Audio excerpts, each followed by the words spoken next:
You want to go ahead and call row? Absolutely, Vice Chair. Debbie Moore, for the record, is present. She's just working on getting back online, as y'all already know. Glenn Johnson. Present. Cynthia Myers. Here. Cheryl Lee. Present. Ishmael Harris. Here. Pablo Serna. Here. And we did hear from Matt Laston and Greg Sherry that they would not be able to make it this evening.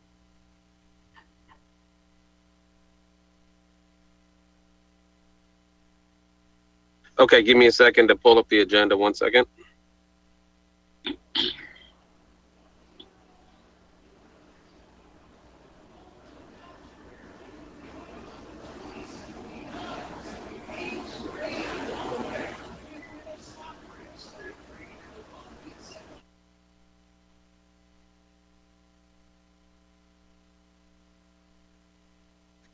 All right, the next order is to go ahead and do citizen comments. Read that off. At this time, Vice Chair, there have been no citizen comments. We do have the email running live in the background, and there's been no one that has emailed in yet. Okay. Hello. Hello. Hello. This is Debbie. I have no internet, but I called in on my phone. Okay. Debbie, do you want to continue on? The next, we've gone through citizen comments. There are none. The next item is for items for individual consideration. Is item 3A. Consider action to approve meeting minutes from June 25th, 2020. Planning and zoning. Do I have a motion? All right. Do I have a motion to approve the minutes or any corrections? I'll make a motion to approve. Move to approve is submitted. All right, here a second. Second. All in favor? Aye. Aye. Any opposed? Aye. All right, the motion passes. Next item is item 4, workshop session, discussion on Bastrop building block B3 code review and future proposed amendments, including but not limited to subdivision process and authority, clarifying process, warrants, variance, alternative process, the sign code, combining the B3 main document and technical manual, and update development manual. I'll turn it over to staff. Good evening, Commission. So what we're bringing to you tonight is when we adopted this code back in November, we knew that this was going to be, this is brand new from scratch code. We knew that we were going to have to review this every 6 months to a year and see there were things that, weren't working as smoothly as we had planned, and give you and the council an opportunity to review any changes, make suggestions on amendments. So staff tonight has brought forward kind of a first discussion of some of the major kind of updates that we see having gone through the implementation process in this code.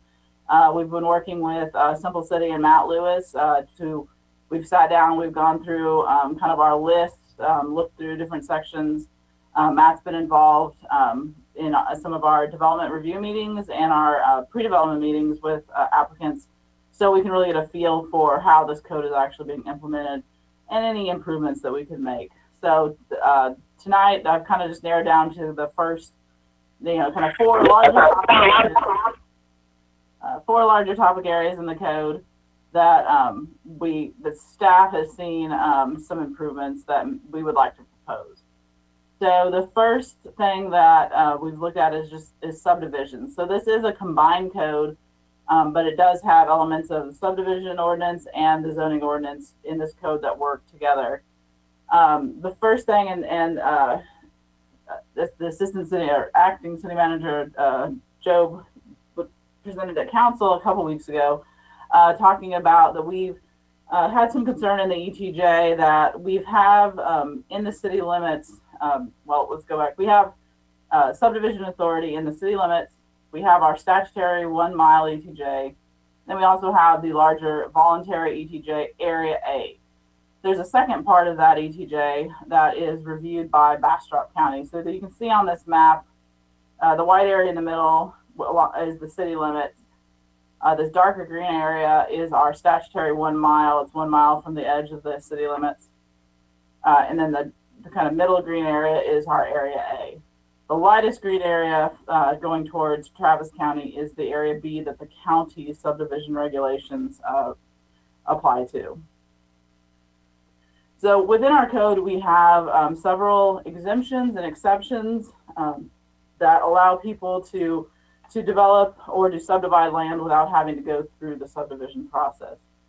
The first one is property greater than 5 acres that already has access to a public road and doesn't need any extension of municipal utilities. This is actually a local government code requirement. Then we have several that we've adopted in our code that allow people that haven't, that may not be what we call a lot of record or a platted lot to get permits. We have permits for accessory buildings not connected to wastewater service, permits for repair or remodeling of a house that doesn't expand the footprint of the house, demolition permits or removal of structures from a lot, and then permits for new construction or expansion as long as the following criteria are met. The first one is, and this is where our lot of record criteria comes in. If you were, the boundaries of your property were created before April 20th, 1981, which was the date that we adopted our first subdivision ordinance. If you were in existence as of that date, you're considered a lot of record, and you can develop that lot without having to go through the subdivision process.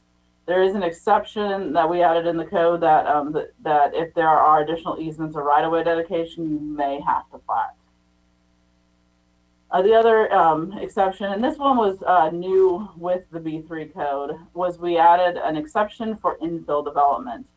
And for infill development, this is property that's already been developed and cleared within an existing neighborhood. So this was really meant to apply kind of in the old town areas where you have a lot of vacant lots that have been there for a while. They and maybe there was a house previous, but they haven't been platted.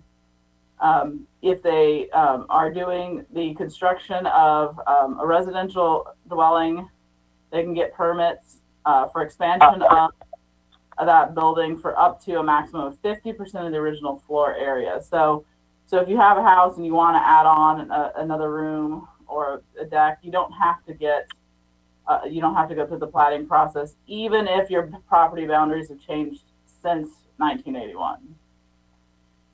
Where we've found kind of where an opportunity to expand this exemption is within the ETJ. We do have people that have houses that exist on existing roads. The house has been there since 1992, but they can't get a permit from Bastrop County because they don't meet our lot of record standards. For some reason, their property boundaries have changed and they're not greater than 5 acres. So what staff is proposing is that any residential structure with public road frontage that was in existence as of the date we adopted the B3 codes, that those would also apply. And so we would basically change the definition for, instead of infill, it would just be an existing residential property prior to November 12, 2019. You could expand the existing dwelling floor area up to 50%, but not to exceed 5,000 square feet if there's a really big house out there. Because 5,000 square feet is what triggers our stormwater drainage review. So that's kind of where we got those limits. So do we have any questions on this first topic? I have a question. This is Pablo. Mm-hmm. On what you just described on that part of you said it's when you said you said 50%. Does that include the driveway, the sidewalks, and any other structures, or is that you mentioned 5,000 for the house? Can you explain that a little bit more? So it's 50% of the existing dwelling, and part of where we have a little bit of people can turn stuff into us once we write that letter saying that they're free to go get a permit, they take that letter over to the county, and the county is the entity that issues that development permit. So one of the things in Texas is when you get out to the county, there are no land use considerations. They may tell us it's a residential house, but it may be a large residential house. So we were just going, in the extreme circumstance that someone had up to 5,000 square feet of land disturbance for that expansion, that then it would trigger platting because we need to review the stormwater drainage. So typically what we're going to see come in the case that's come up most recently, it's a house, it's on an existing road. They want to add on a 300 square foot addition, and they're going to have to go through the entire platting process in order to do that. So this would give them the ability to go to the county. We could write that letter that gives them that ability to expand the floor area of the residential structure and go get that permit from the county without having to go through the subdivision process. Does that answer the question? Yes, and I just want to, maybe I should ask it this way. The 50% can be conditioned space, it can be a separate structure, it can be anything. It's of an existing dwelling, so. And So it has to be conditioned space? That's the way our existing exemption for the city limits has been written. This is floor area of the house. So we're kind of expanding what's been allowed in the city limits out to the ETJ. Okay, I think that clarifies it. Any other questions on exemptions, exceptions to platting? no, Pablo asked my question with his second question, so I'm good. So the next topic area staying in the subdivision realm is subdivision standards. So with our new code, again, it's a unified code. So within the city limits, even in our previous code, your zoning district defined your lot standards. In this case, we have several different things that define how you're going to develop your subdivision in the city limits.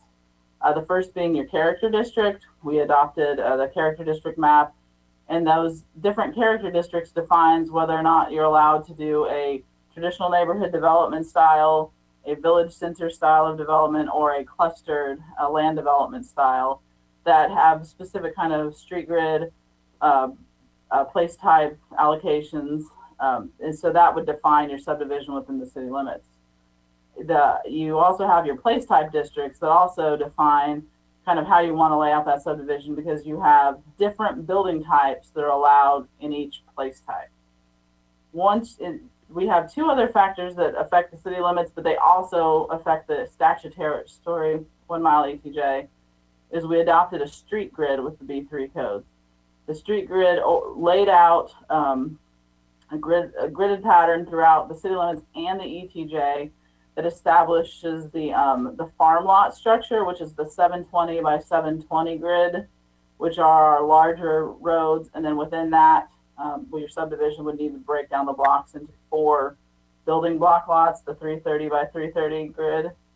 And we also have then your block and street types. We have within the city limits adopted street types that you would pick which street type would go on each street that you've laid out, and that establishes how you're going to build your subdivision.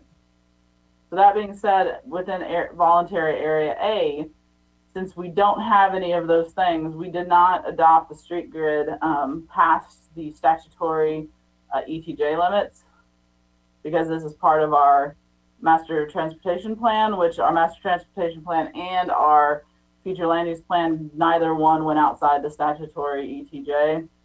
So because of that, once you get out into area A, we don't have a defined grid that you have to follow, and we don't, but we also don't define any kind of standards, because we don't have zoning that defines those standards for you. In the previous code, we had a separate rural subdivision standards. We didn't adopt any new ones with this one, so that's one thing staff would recommend, is looking at some basic standards of, how much road frontage each lot needs to have. Do they need to be a minimum size? If they're going to be on septic. You have to be a certain size to, fit a septic system in, those kind of things. Why staff feels it's important to do these things in ETJ is right now we are the approval authority in these areas, but we don't have an actual review criteria to vet a subdivision against. It also helps manage any kind of traffic. Someone have a question? It also helps manage traffic impacts and driveways, so you don't get too many driveways on one street. You have emergency management access that once they build a street, we make sure that the fire truck, the police car can actually go get down that street. Management of drainage. Since our only review authority in the ETJ is subdivision, that's the chance that we have to look at the drainage requirements in the ETJ, especially since Area A is all upstream from the city. So all of that impacts the river, which then does impact Bastrop. And then also this is the entryway. A lot of this is along 71, as people are coming from Austin into Bastrop, and it's directly adjacent to the city. So it does impact some of the future sustainability of the city, especially with emergency management and the drainage considerations. So any questions on, so we will be drafting some amendments and bringing these back. That's the next step. Staff is working through these, but if you have any feedback that you guys have now that you see from hearing people in the community, reading through the codes yourselves, and even after this session, if you have some ideas, let us know, because we're going to start working through that process with Matthew Lewis to start drafting those amendments. I have one other question. Do we ever have a situation where we have a development that's half of it's in and the ETJ and the other half is not? Occasionally. Usually they've been smaller, just like one lot in Tahitian or something like that. Part of it's in the city's area and part of it's in the county. Our general way of handling that is whoever has the majority of it, it goes into their regulations. If it was a substantial development, I'm assuming we'd have to work with the county on determining our authority. But so far, it's only been like 1 or 2 acre lots. So. Well, I think it's a good idea that you're already looking at this, because I think we're going to be growing into those areas soon, and we do want to have a match with all the work that we've done with the B3 codes. Mm-hmm.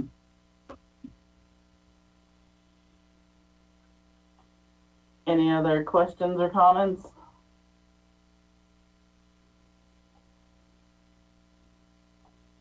So one of the other topics, so as we worked through these, the new code, some of the major changes, we adopted several new processes with this code that were definitely new to the city, but they're kind of new planning concepts entirely. So we definitely have been working through these and seeing where we could improve some of the process and communicate better with developers.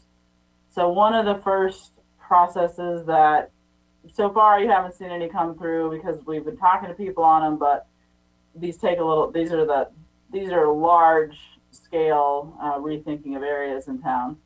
So the first is our zoning concept scheme.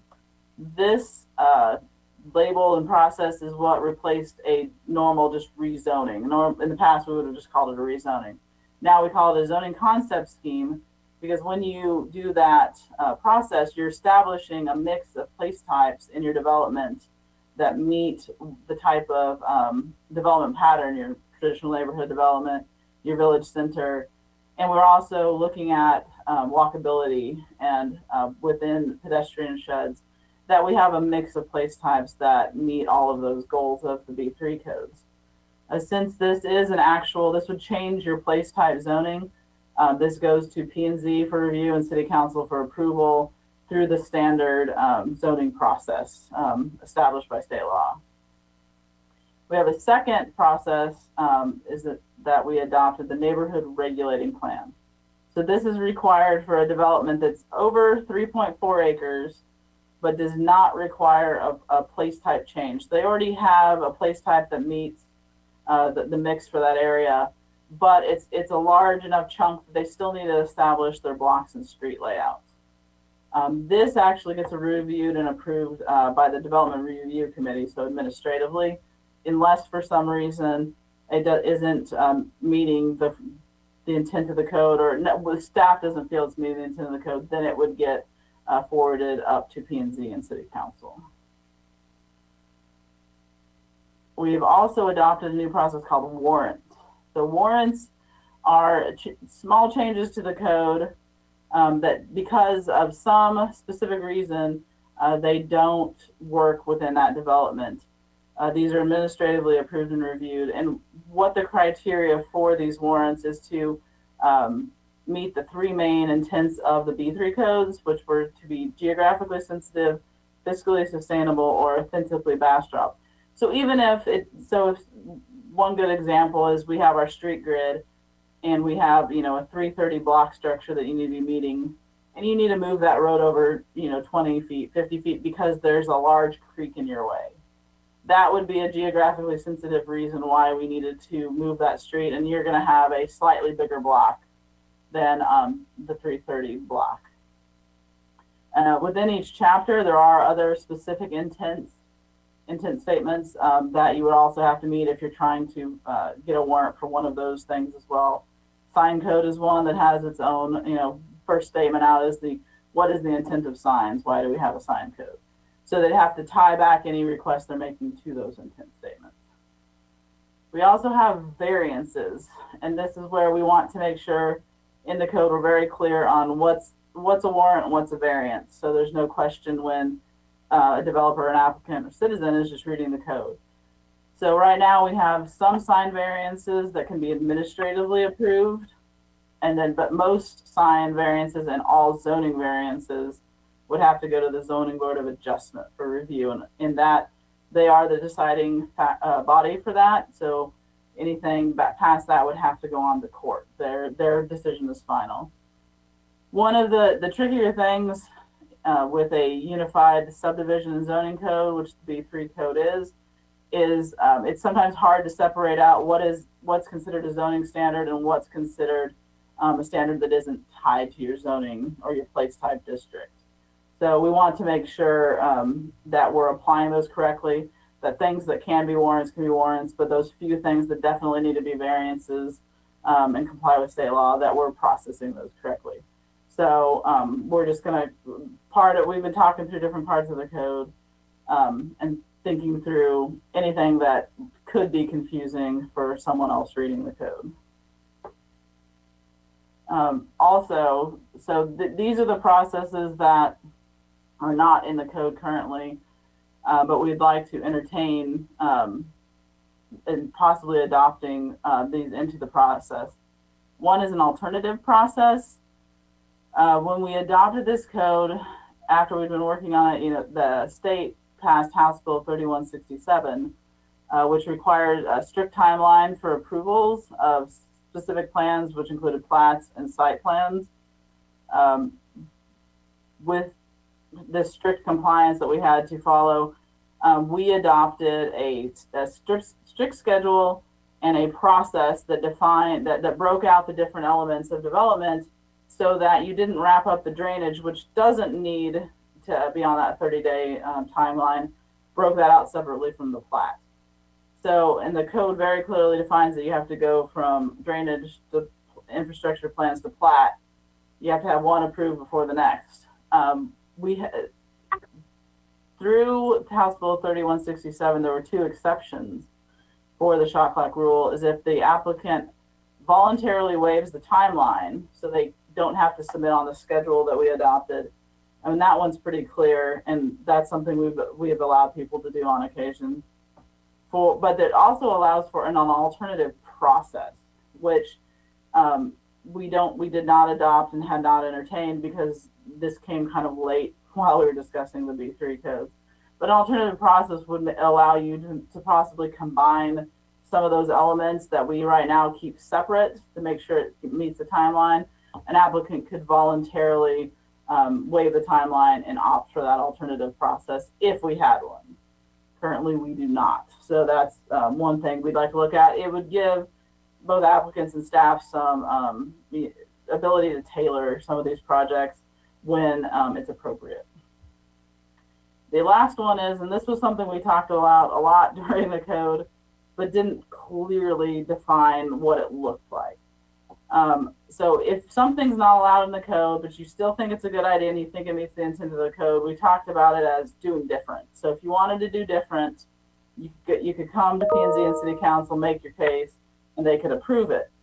So staff, can't approve it because it's not going to meet the code, but we didn't adopt an actual process or criteria for what that looks like, that an applicant comes to us and has a plan and they don't want to either follow the adopted process or they don't want to use the adopted standards. What does it look like to get that before the commission and city council? So we'd like to adopt, at least a standard process by which people could ask currently how it's been handled if someone has something different and they make an actual application. So if they apply for a site plan, it's not meeting the codes. The staff cannot approve an administrative warrant for it. The applicant always has the ability, once staff turns down their plan, to appeal to P&Z and council. That's the option they have at present. But if they don't even want to start going through that process until they know, or they have some other plan, this would be an option that we would need to flesh out and have that a developer could apply for and get in front of P&Z and council. So I threw a lot of processes at you, but these are the kind of things that we looked at, some of them, the first zoning concept scheme and neighborhood regulating plan, they're pretty well defined. We just have some tweaks we want to make in those. Warrants, same thing. We just want to make sure we're clear on when a warrant is applicable, and same with the variance. But the alternative process and standard process, of doing different, this would be something, this would be a new process that we'd be bringing back. So any questions on all of this? I just had a clarification. Go ahead.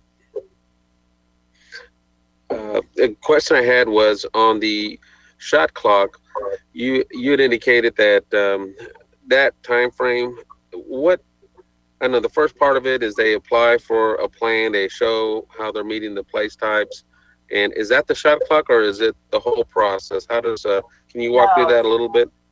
So the House Bill 3167 was established at the state level that all cities have to comply with. That says for specific types of applications, which is a preliminary plat, final plat, public improvement plan. So basically anything that's directly related to the construction of the subdivision or a site development plan, that all of those from the day that an applicant turns it in to the day that you approve it, staff can't have it in their hands more than 30 days without taking action. We have the opportunity to approve it with conditions, deny it. So within 30 days, we have to do one of those three actions. If it's a plat that needs to come to P&Z, that's a really tight timeline to get it from, applied through review and to on an agenda in 30-day time frame, 30-day in our hands. So, we keep it at, typically a week or two.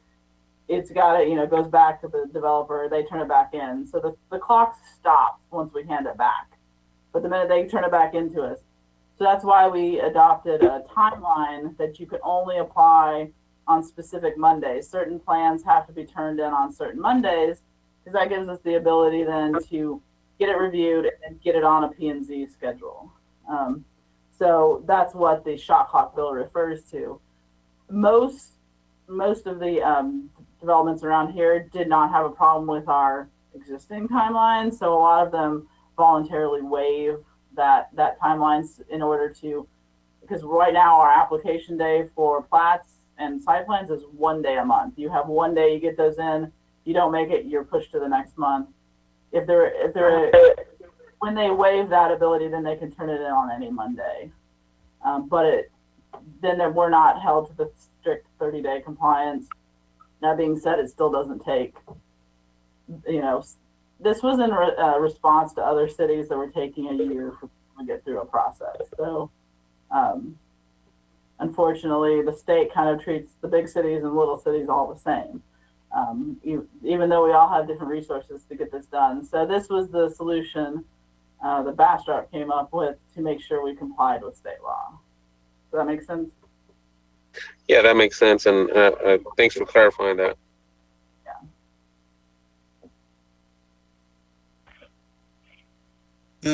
Jill, Glenn Johnson, I was just wondering, do you have specific examples that have created a problem that require these revisions? Or is it just the thought that you've thought it through and have contemplated problems that could arise and trying to take care of them ahead of time? Yeah, some of it's just, confusion on staff's part when you're reading through warrants and variances sound very alike. We do have people that come in and if it's a sign variance, it's very clear those go to the ZBA. For other things, if you're, trying to waive your impervious, change your impervious cover, that's a strict place type, that's tied to your zoning. But some of them aren't as clear. So we just want to make sure we clarify that process going forward. For the alternative processes and doing different, we have had people that come in that, for one reason or another don't like the new code and want to know what their options are. And so if they, can come up with a compelling argument, then they, have the ability to go to city council and ask, for those changes. For the alternative processes, we have run into some cases where the projects they've either been in process for a while, they're an older project, or they just really aren't that big of a project. So having to make multiple submittals on a small area sometimes doesn't make sense. If they were able to maybe have a different process where they could submit some of those things combined, it would expedite some of the processes and allow less time in engineers' hands and things like that.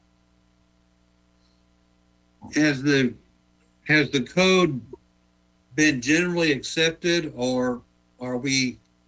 Now, I'm just worried about heading down a road where the waivers eat up the code. We spent all this time to get the B3 code, and we're now talking about maybe clarifying it, but also granting waivers. And can we end up with everybody going to city council saying, this is what I want to have done? And we then create a hodgepodge after working so hard to get a unified plan to develop the city. That's just a concern. I don't know if there's general agreement with the code and that what you're discussing are individual, one-offs that make sense to provide an alternative processing thing because it's a unique situation, not a generally applicable situation. Yeah, that so far, most people we've met with have been excited about the code, have been willing to really test out all the different options. I mean, there is a lot of flexibility in the new code that gives you the ability to be creative in your subdivisions and your developments. But we do have, and usually it's a pre-existing lot that's been in existence for a while, and the property owner just doesn't feel like the code serves it well. And that's kind of why we want to discuss this, doing different process. What does it look like? I do feel like it needs to be something that you have to have something pretty extraordinary to make it through, to get to P&Z and council, which is why we want, we all to help us define what does that look like. Because, staff does have concerns about, we don't want people just to be able to say, I want to go talk to council and we put it on an agenda. But at the same time, when we were adopting this code, that was a discussion that if someone had a really good idea, council could entertain it. So we kind of want to find that good balance between not everyone trying to go to council to work around the code, but to give people that flexibility when they do have something that maybe just wasn't foreseen by the B3 code. I think it should address the three things that we've kind of identified and should be part of the narrative as they present it, and showing how it still meets those three items. And I would think that would be important. Yes, definitely.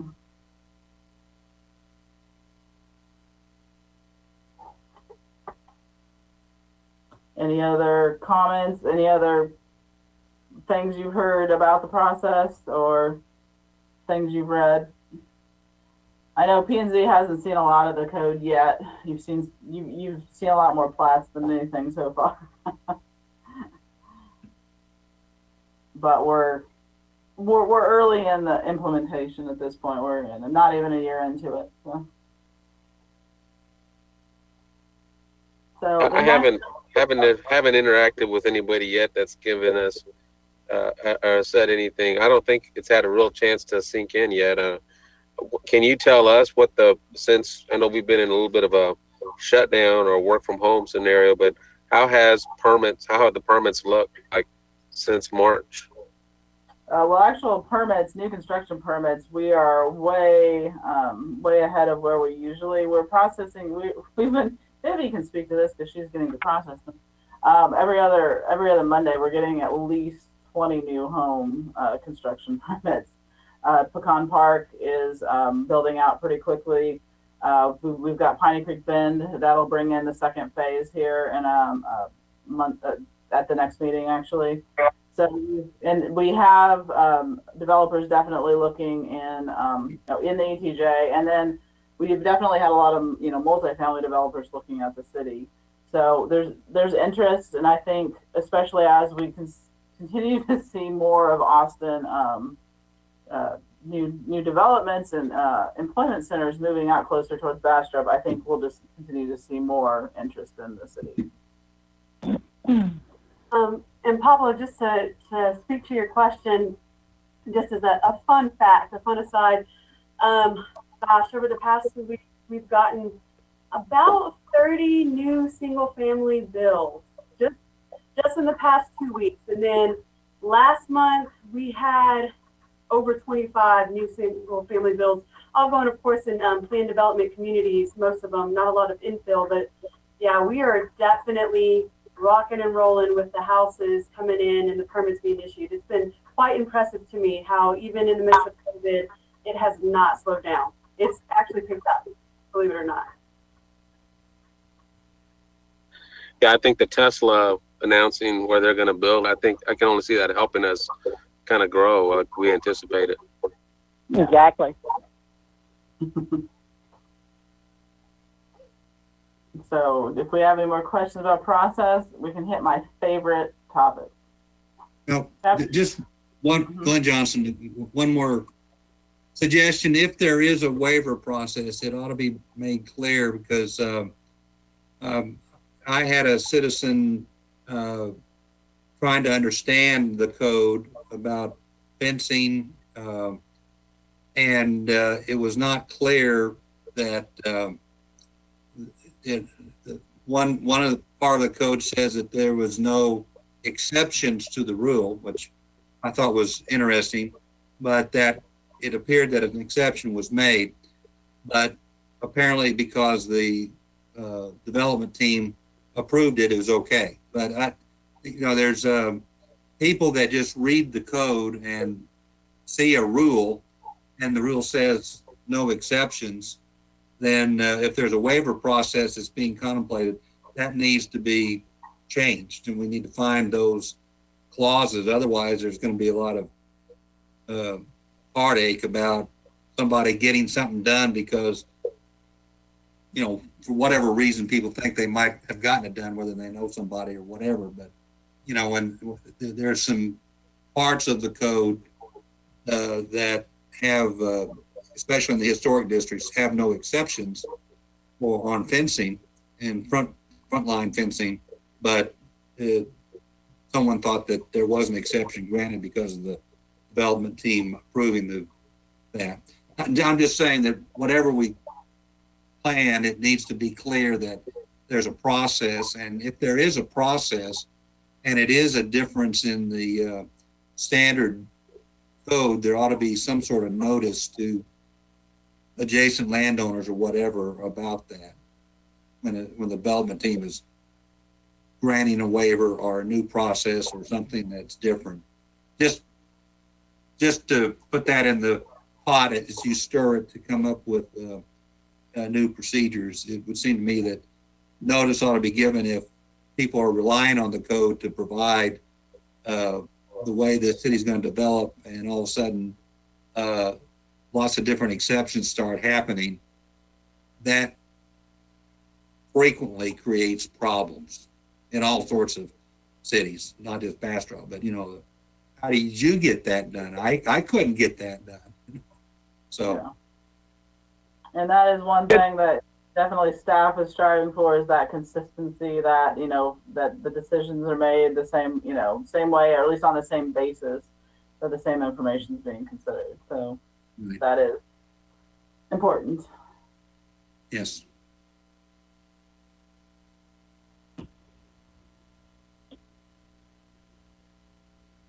So my next topic area, and this one is, so I've been reviewing and approving all of the signs lately, so this is near and dear to my heart right now. The Chapter 8 signs. So we adopted a brand new sign code with the B3 codes. The intent of signs and regulating signage obviously is, that they be visible from public frontage, that they're not creating any kind of interferences with traffic, no interferences with sight triangles when you're trying to merge from a street or the driveway. With this new code, though, a lot of some of the changes that were made, we have a greater focus on the regulation of letter sizes on signs. Some of the some hit in the high areas, and probably things I've heard some feedback on. Most of our sign types, be it a monument sign, a pylon sign, or a wall sign, they can only be externally illuminated. So the only way you can light those signs up in the new code is with a downward facing light that shines on the face of the sign. And the intent of that was because we've been striving to be a dark sky community and maintain our bird city status, and extra lights on signage do compete with both of those interests. We did not adopt any digital sign allowances in the new code, so that includes your digital price changers on a gas station. If they have them, they have to be static and externally lit. Where I've seen the most conflict between the new code and just kind of existing practices in town has been along the 71 corridor. The focus of the signage was really to have that dual effect of addressing vehicular traffic, but also addressing pedestrian traffic. Along 71, the primary concern on signage is definitely vehicular traffic. So when you have a wall sign and your letters are limited to 18 inches, in some locations that may not be appropriate. So that's something we want to bring back and have a larger discussion on the sign code. And maybe that is what the city's striving for, is to get a handle on the signage, to start to whittle that down. But we may want to consider, at least along 71, to have what I would call like a transition zone to, as development and redevelopment catches up with the intent of the B3 code, and we get more of that walkable, street-loaded development, that the signs would come into compliance with that more gradually. Right now, you have a shopping center that all has one type of sign, and no one's allowed to have that sign anymore. So it's created a little bit of conflict for at least our local businesses. I'm confused. Why didn't we address the sign issues with the ordinance that we did? Why are we readdressing the signs? I thought it was going to be neon signs. I thought we were allowing digital signs. It's been so long ago, but I can't remember. Why are we readdressing the sign issue again? There were a lot of different discussions that got had during the B3 code adoption, and I can tell you what's neon's allowed in some situations. It's not allowed in a lot of places. So, but that's the only kind of internally lit sign you can have is neon. But if you want to have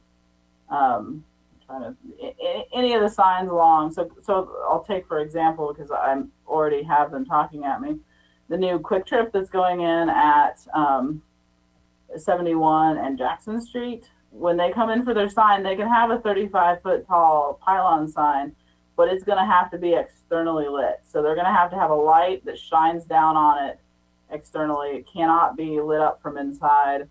Their price changers are not going to be able to be lit internally illuminated, and they're going to have to be kind of the manual changing ones. They can't be digital signs. So, and that may be the intent, and that's still what the community wants to see. But I know a lot of businesses don't agree. I just wanted to give everyone the opportunity to have that discussion and either reaffirm that this is the code we wanted, or maybe make some tweaks if there's any that people see necessary.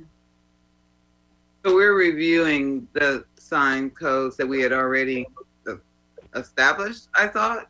I guess I'm confused as to why are we revisiting this because something has come up or questions have come up or things we didn't expect have come up. So now we're kind of revisiting it. Well, that's what we're doing with the entire code, right? We're taking the opportunity now that it's been 10 months into the code to take kind of a step back and look at it. See, and because the whole code was new, obviously, in November, along with Chapter 8, and see if there's any changes. I mean, we've definitely, as staff, run into some conflicts that we need to amend because they create confusion when we're trying to review a plan, create confusion for a developer. This one, signage, I will wholeheartedly agree that this is one of those that every community has a different value on signage, and there's many different directions one can go. I will say, as the person who reviews these, we're getting a lot of pushback. So from of course, there's the businesses. So there's businesses, there's citizens. We all have competing interests on what we want to see in this.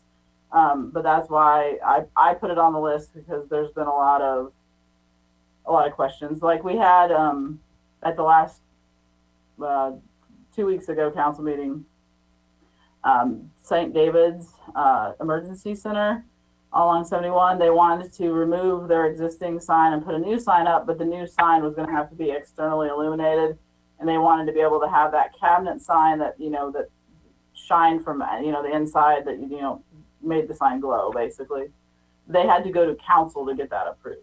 And if that's the route we still want to go with that, that's perfectly fine. Staff just wanted to have the opportunity to get any feedback and reaffirm that this is what the sign code wanted to be, or if any changes needed to be made. I don't have my notes with me, but I remember in that November meeting before I was actually on the commission, I pointed out that there were dozens of violations to the sign code that was going to be adopted.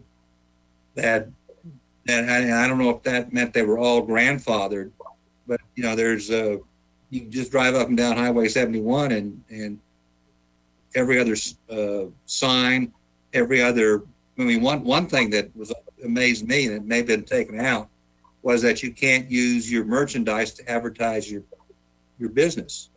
Well, every car dealer puts their cars out on the frontage road to advertise their business.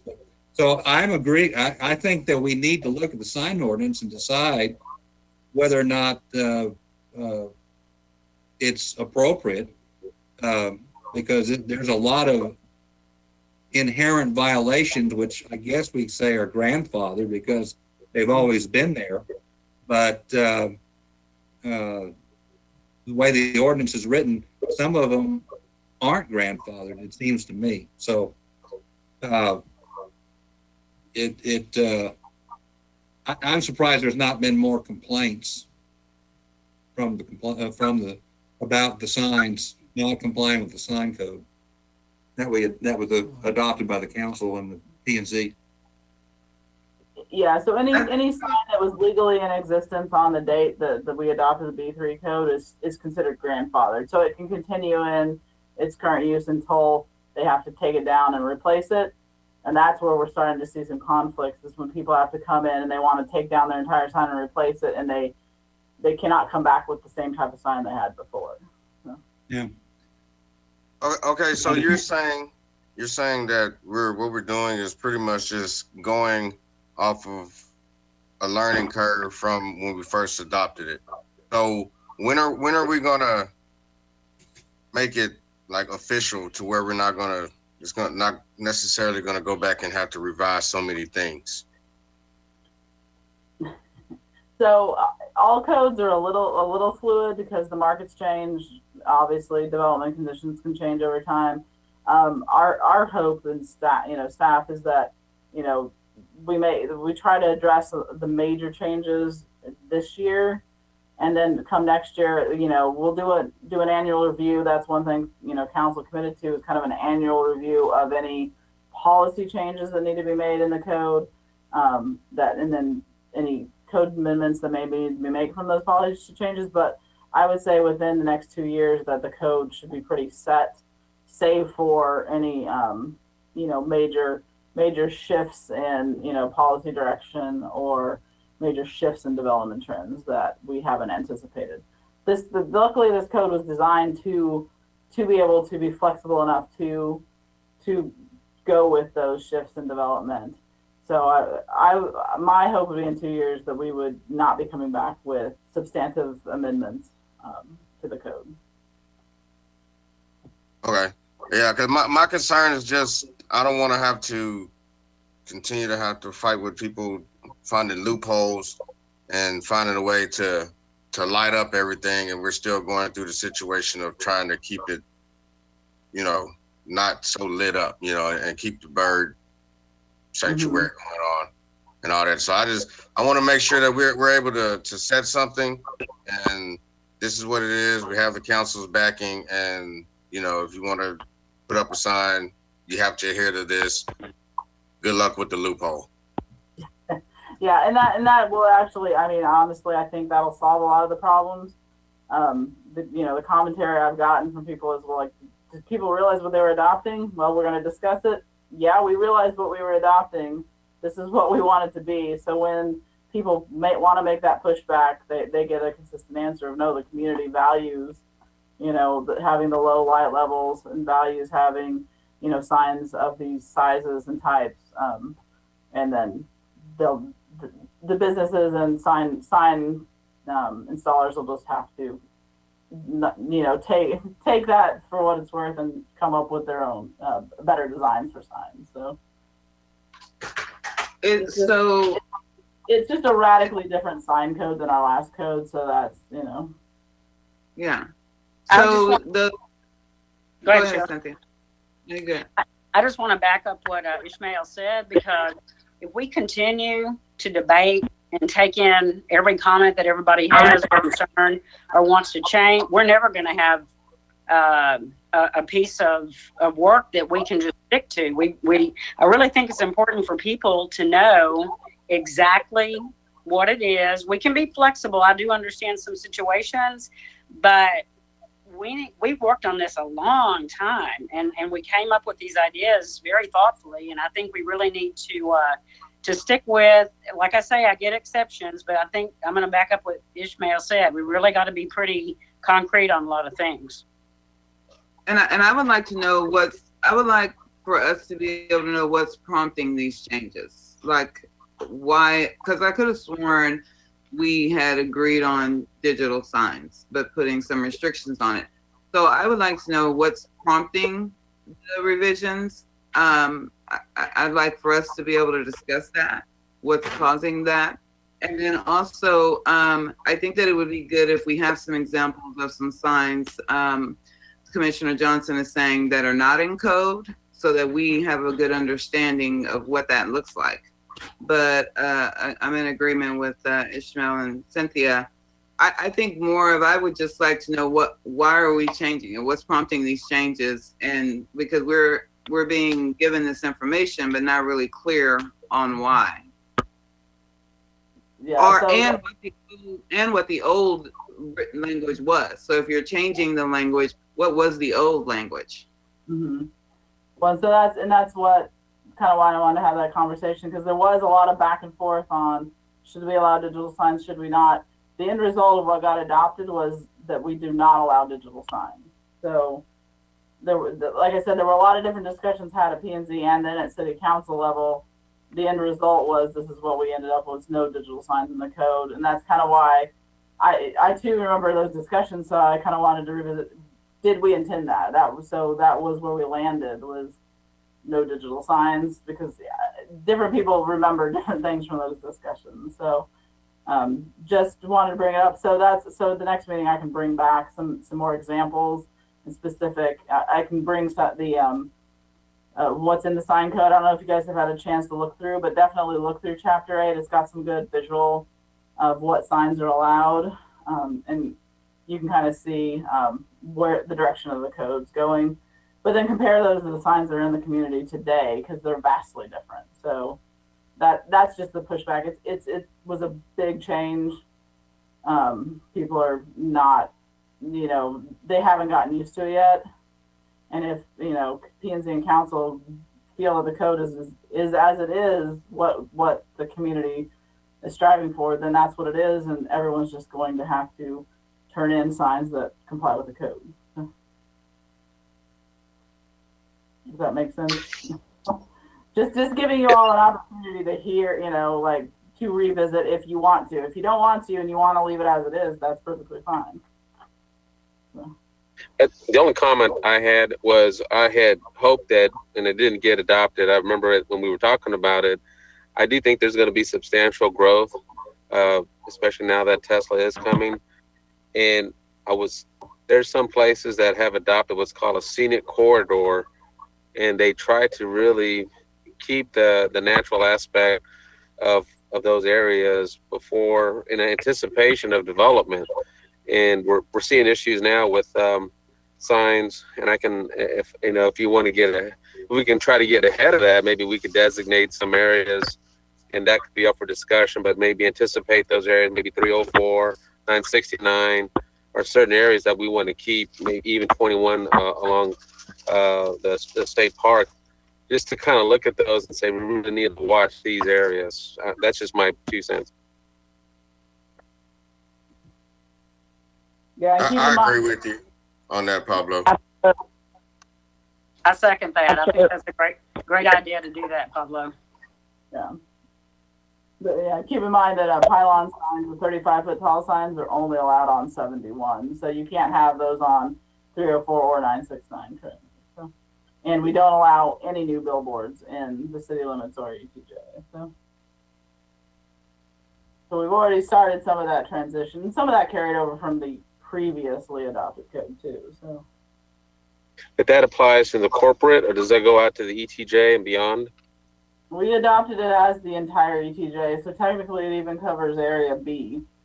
That being said, I probably haven't driven out to a lot of Area B, but it's a large area. It's 145 square mile area for us to try to regulate. So, but we definitely want to pay attention to our corridors. So, 71, 969, 304. So 95, all of those.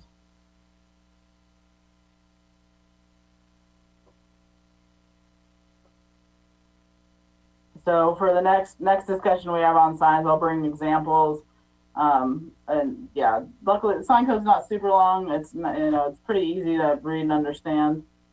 Just kind of look through that for the next time we can have a discussion on specific standards, and if there's anything you all see that you want to change, or you just want to leave it all as is. All right, sounds good. Yeah, that sounds good, and we can start with the definition of sign, because I thought it was overly broad. It's more than what you contemplate as a sign, but I need to go look back at the code myself to try to remember what I was concerned about last November. And then, so the next topic is more kind of technical in nature. It's when we created the document, so as we adopted B3 code, there's 4 documents that kind of comprise the entire code, B3 codes. You have the B3 code main document that has all of your building block standards, your character districts, your place types. Then we have our technical manual, B3 technical manual, and that was intended to be so that the B3 code would be your more visionary kind of planning document, and the technical manual would have the more technical details, numbers, processes. As we were trying to make sure we were compliant with House Bill 3167, we also developed the development manual, which was created to walk applicants through the development process, providing the checklists, applications, and an overview of the process so they know what to turn in. In doing so, we ended up duplicating a lot of the information between the technical manual and the development manual. So we need to just to clear up those duplications. Once we take out a lot of that detail from the technical manual and put it in the development manual, there's not a lot of detail left in the technical manual, I think, to justify a totally separate document. It just creates another document to have to send people to when they're trying to figure out the codes. So we would like to roll the technical manual into the main B3 code document. So when we get down, we'd have the B3 code with some standard, the technical details. We'd have the development manual that has all the process and submittal requirements. And then we'd have the pattern book that has the standards for downtown and examples of development types to use throughout the B3 code. And then we still have, aside from those, we have our stormwater manual. We have a construction manual that has all the super technical details on how you build a street and how you build a drainage culvert. So, and those live with the public works department's processes. So we would have 3 documents instead of 4, and we feel it would help reduce some of the confusion right now, trying to switch back and forth between the B3 code and the technical manual.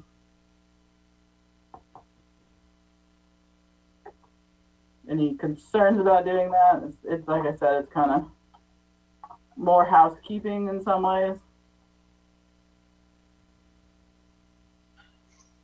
I don't have any questions on it.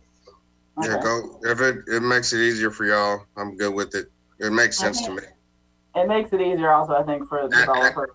Right. I think having something like that makes, it makes what you said. It makes it easier for whoever's going to be trying to develop something. Mm-hmm.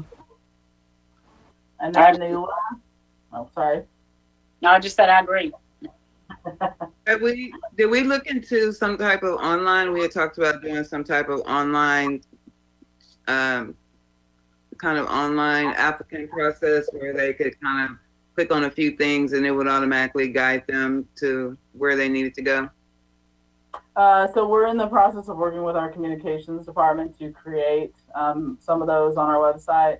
One of the things we have implemented in the last couple of weeks is we're now using an online permit and review system called MyGov, and it is a planning and permitting application system where applicants can apply online. Then they're able to see where their project is in the review process. They're able to access all of their documents from that portal. They're also we'll also be rolling out in some future phases. There's a request manager that citizens can use to ask questions, schedule meetings with staff, turn in, public works issues they see around town. So we have, we're slowly kind of rolling that out and we're getting our bigger developers, the people who are turning in 20 to 30 permits a week. they're using it now. But I think it'll really help staff and the development community and citizens alike be able to see, where their project is at any time. And then, once they're finished, they'll be able to go back to that and see the history of, what permits have been pulled on their property. So are they able to pay online? Yes, you can pay online. With a credit card, if you do check, you still have to do that. You would still have to drop that in our office.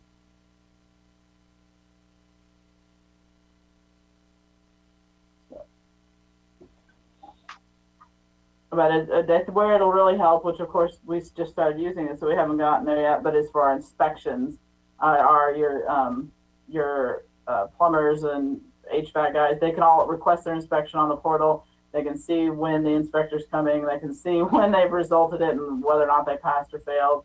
They'll get an email in their inbox when that happens. And for bigger projects, they know exactly what inspections they need to call in and what's the next thing on the list that they need to do. So, but we are working on revising our website as well. We always like to caveat that right now there's 4 of us trying to do everything, and we, along with development, picking up speed a little bit. So, the last thing is our development manual. We're going to be bringing that back with updates. We have to update our schedules for 2021 and to make sure that all those are in compliance with the House Bill 3167. And then if we make any changes to the B3 code, make sure all the applications and checklists, are matching and that we're reflecting the requirements within those documents. So these are all things we're working on and bringing back to P&Z and City Council. So does anyone have any other, so these are kind of the first big chunks we wanted to talk about, get y'all kind of start thinking about the code. It's been almost a year since we were there, talking about it in depth, get our feet wet a little bit. And then we do have smaller tweaks, we have some word choices that, didn't match up in the code, and we'll be bringing those back as well. Jennifer, if you could, I think this is you bring up something, how many permits are going through and how many staff we have. And I don't know what that compares to other cities, but my experience has been in other cities, and they have a lot of staff, and there's an enormous amount of time. And I don't know what attributes to the delays as much of it's the lack of staff or the complexity of the code. But it would be good to start tracking that, because if we get bigger and we start to see a slowdown, that's what we're trying to avoid with the checklist and trying to streamline everything like you're talking about. It would be really good to be able to tell the people and the public, no, we're actually doing better than, other towns around us similarly. There's one way to track that or show that. So that is another benefit of our new system, is that it puts everything on a schedule. It tells us when we're overdue, tells us what we need to do next, and we can run reports to see how long it took to get from step 1 to step 2 to step 3, so we can start to see where we're doing really well and where we may need some room for improvement. So that's another benefit of the system. Do you feel that now we have a city manager, we might be able to look at giving you guys some help over there? Yeah, we have already posted for our permit tech. That's one job we haven't had filled for about a year. So we have posted for that. That's out on our job board. And then we'll be looking at the other positions once the city manager gets hired. Or starts on Monday. He's already hired. Yeah.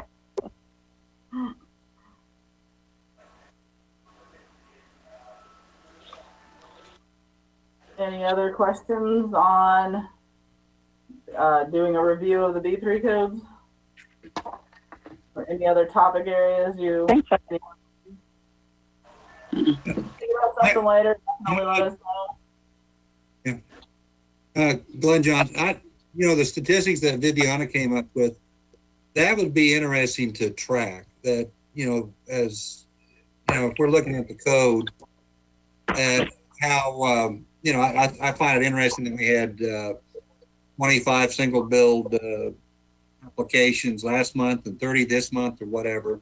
That there may be some statistics that are, I don't want anybody to have to do a whole lot of extra work, but seeing those statistics may give us a better feel for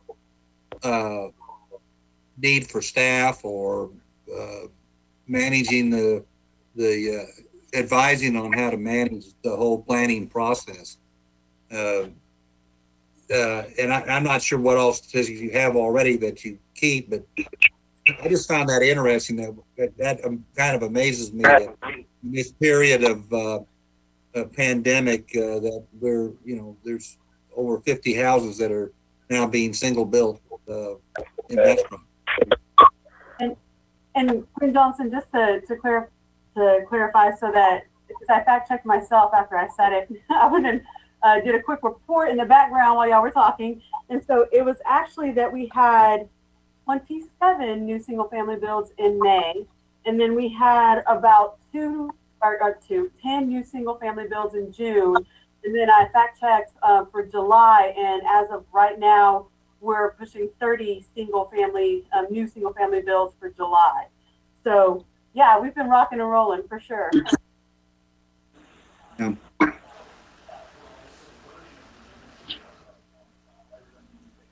So if you don't have, no one has any other code comments or questions, we can go to updates. The only real update I have from City Council is that from P&Z Actions, the Bastrop Grove Residential Plan Development Amendment was approved at its second reading on Tuesday this week, on July 28th. So that's approved, and that development, that's another one in our queue that they're working their way through the planning process, and there'll be another 370 homes there. So the last item is any individual requests for the next agenda. I am interested in we've mentioned this Tesla 5,000 new people in eastern Travis County looking for homes. Is there any coordination amongst the various cities in the area between Austin and Bastrop and others that are going to be impacted by that significant development that's kind of on the border? Not really on the border, but kind of. Yeah, I know there's coordination, at least from the Economic Development Corporation standpoint. They're all usually pretty in tune with, between Austin and Bastrop County and the BEDC. I know they all tend to work together because, those economic development projects do have regional impacts, obviously. We definitely keep in touch with all of our counterparts in Elgin, Smithville, and the county, but I don't know what kind of specific coordination you're thinking about there.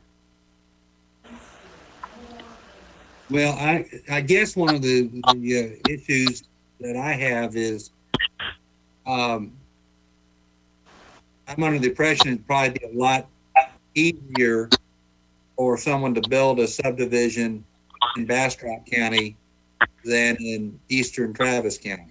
But that may be a false assumption.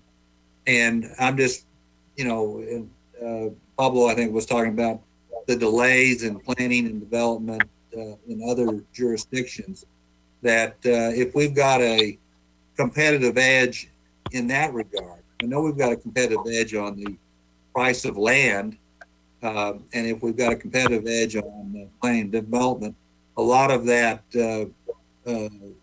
development may be beneficial to Bastrop County and the ETJ, at least the ETJ of Bastrop County, of the city of Bastrop.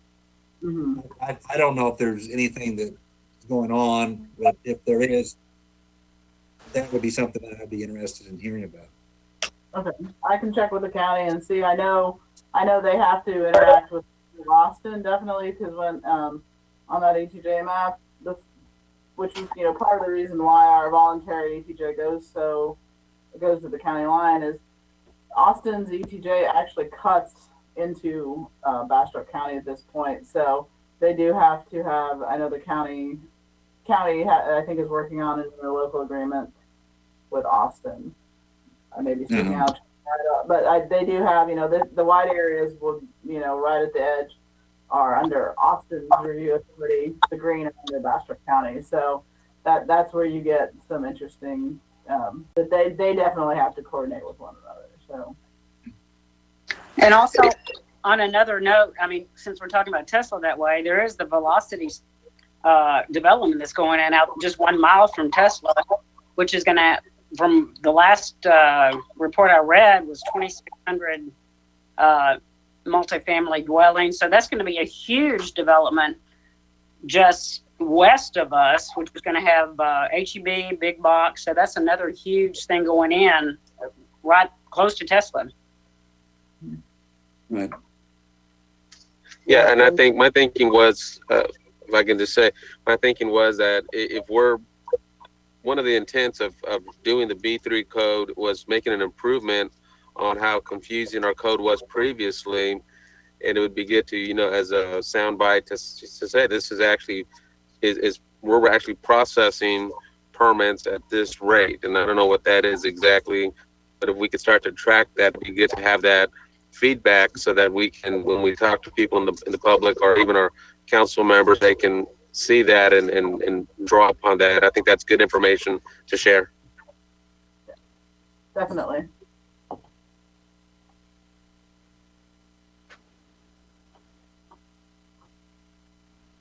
So if there's no other items, my numbering's off, but item 6. Make a motion to adjourn. Second. All in favor? Aye. Meeting is adjourned. Bye, Thank y'all. you. Take Everyone care. have a great night. Y'all too. Bye, guys. Thank y'all.